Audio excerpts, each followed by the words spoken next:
Jaipur Mumbai express गोलीकांड में शहीद मोहम्मद असगर अली को राजस्थान सरकार द्वारा मुआवजा न दिए जाने को लेकर संयुक्त संघर्ष मोर्चा राजस्थान में अपना विरोध दर्ज करा रहे हैं। इसी कड़ी में किशनपोल विधानसभा के जालूपुरा में संयुक्त संघर्ष मोर्चा द्वारा जनसभा रखी गई, जिसको प्रशासन ने आखिरी समय पर स्थगित करा दिया था। उसी को लेकर संयुक्त संघर्ष मोर्चा के अध्यक्ष पप्पू कुरैशी ने मरुधर हिंद 24 न्यूज चैनल के संवाददाता बाबू अंसारी से खास बातचीत की। ठीक है, वजह तो यही बताई गई है कि परमिशन नहीं है। हालांकि मैं समझता हूँ परमिशन लेके ही मीटिंग की जाती है, लेकिन पिछले महीने भर से ये हमारा आंदोलन चल रहा है। सरकार के जनप्रतिनिधियों से वार्तालाप हो रही है, अधिकारियों से वार्तालाप हो रही है, उनकी नोटिस में सारी बात डाल दी गई है। तो मुझे नहीं लगता कि उस ऐसी सिचुएशन में परमिशन की ज़रूरत थी, क्योंकि 3 दिन पहले ही अधिकारियों से बात हुई थी। उन्होंने सारा फीडबैक लिया, कितनी मीटिंग करोगे, कि उनसी विधानसभा में कितनी करोगे, और उन्होंने ये भी कहा आप जहाँ भी मीटिंग करो जयपुर में तो हमें इतला देना, और हमने इतला दे भी दी। तो मुझे नहीं लगता परमिशन की आवश्यकता थी। और कुछ लोगों का कहना था कि भाई जो है स्थानीय जो विधायक है आमीन कागजी, उन्होंने इस मीटिंग को रुकवाया है, और यहाँ तक कि एक आदमी तो बोला मेरे कहने प्रमाण है, सबूत है।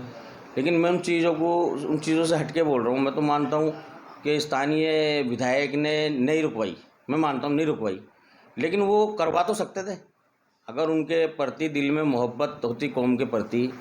और एक कोई पॉलिटिकल मीटिंग नहीं थी ये, ना हमारा पर्सनल उन पर कोई टारगेट है विधायकों पे। इसमें चाहे महेश जोशी हो, प्रताप जी हो। देखिए, महेश जोशी से मेरी 1.5-2 साल से चल रही है, लेकिन इस पूरे प्रकरण में मैंने व्यक्तिगत महेश जोशी को भी टारगेट नहीं किया, क्योंकि ये मसला सरकार से है, डायरेक्ट सरकार से। तो हमारी व्यक्तिगत ना तो आमीन भाई से, ना रफ़ीक भाई से, ना महेश जी से किसी को हमने इसमें टारगेट ना किया है, ना हम करने की सोच रहे थे और ना सोच रहे हैं। हमारी लड़ाई सरकार से। हम तो इनसे तो चारों से इतना कहेंगे कि आप लोगों की क्या इतनी सी भी नहीं चलती कि एक गरीब परिवार को उसका हक दिलाया जाए। और क्या मैं आमीन भाई और रफ़ीक भाई से भी ये कहना चाहूँगा कि जब जाट महासभा में 2 अलग अलग पार्टियों के नेता, एक पूनिया जी जो बीजेपी से अध्यक्ष थे प्रदेश, और एक गोविंद सिंह डोटासरा जी जो कांग्रेस से अध्यक्ष थे, जब वो मंच पे दोनों एक साथ खड़े होकर ये कह सकते हैं कि पार्टी और पॉलिटिक्स हमारे लिए बाद में, हमारे लिए पहले हमारा समाज, हमारी बिरादर है, तो आप लोग इन बातों से क्यों डर रहे हो? और अगर आपको ऐसा डर है कि भाई पार्टी से हमें कोई नुकसान पहुंचेगा, तो पार्टी सिर्फ टिकट देती है, वोट आवाम देती है। मुद्दा ऐसा आके खड़ा हो गया कि आवाम तुम्हें तोल रही है, तुम्हारी परीक्षा का इम्तिहान है, तुम्हारी परीक्षा की घड़ी है, सर पे चुनाव में आप लोगों को कौम की आवाज़ में आवाज़ मिलाना पड़ेगा, वरना मैं साफ शब्दों में कहना चाहता हूँ दुख के साथ कि आप लोगों को हार का सामना करना पड़ेगा। और कांग्रेस को, पार्टी को इस चीज़ का खमियाजा भुगतना पड़ेगा, जो हमारी आवाज़ों को कुचल रही है, जो हमारी आवाज़ों को दबा रही है। बल्कि होना तो ये चाहिए 95% झोली भर के हम वोट डालते हैं, हमारे हर मुद्दे पे कांग्रेस को आगे होकर बोलना चाहिए। आप व्यक्तिगत पर्टिकुलर समाज के या हमारी कौम पे मत बोलो, आप ये तो बोलो कि हम ऐसे अन्याय किसी भी समाज के लिए हमारी सरकार बर्दाश्त नहीं करेगी।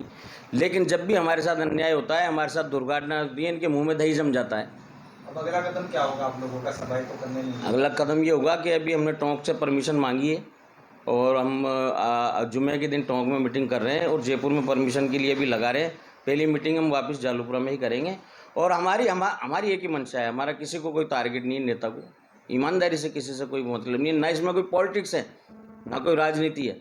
हम सिर्फ एक ही चीज़ चाहते हैं कि असगर अली के परिवार को हक मिले, और कांग्रेस सरकार को हम सब मिलके, हम लोगों को ऐसा जगाना कि हम सब मिलके ये तय कर लें अब की बार कि कांग्रेस पार्टी को हम वोट तब देंगे तब वो हमारे हक और अधिकारों पे बराबरी की बात करेगी। लेकिन कांग्रेस तो ये कहकर पल्ला झाड़ लेती है कि वो स्थानीय नहीं जा सकती। देखिए, कांग्रेस तो के पल्ला झाड़ लेती है, तो देखो जो डिक्लाइन होती है ना, डिक्लाइन से बाहर अगर आप किसी को पैसा देते हो तो 1 रुपया दोगे तो भी टेक्निकल से बाहर जाके दे रहे हो, और 1 करोड़ दोगे तो भी। फिर आपको 5 लाख नहीं देना था, फिर आपको हमारे जब 11 तारीख को हम धरना कुछ कर रहे थे सीएम की तरफ, सीएम हाउस की तरफ, तो आपके जनप्रतिनिधियों को हमसे ये नहीं कहना था सीएम साहब से बात हो गई, उसका मुआवजा दे रहे हैं। फिर आपने कमेंटमेंट क्यों किया, हमारा धरना क्यों रोका? एक बात। दूसरी बात, राजस्थान 5 साल से रह रहा है, वो राजस्थान में उसको दफनाया गया, राजस्थान से ही बैठ के गया। अगर मैं आज आपसे पूछ रहा हूँ, हमारा कोई दूसरी समाज का भाई होता तो नहीं देते? मैं कह रहा हूँ सीएम साहब खुद मौके पर जाकर देते।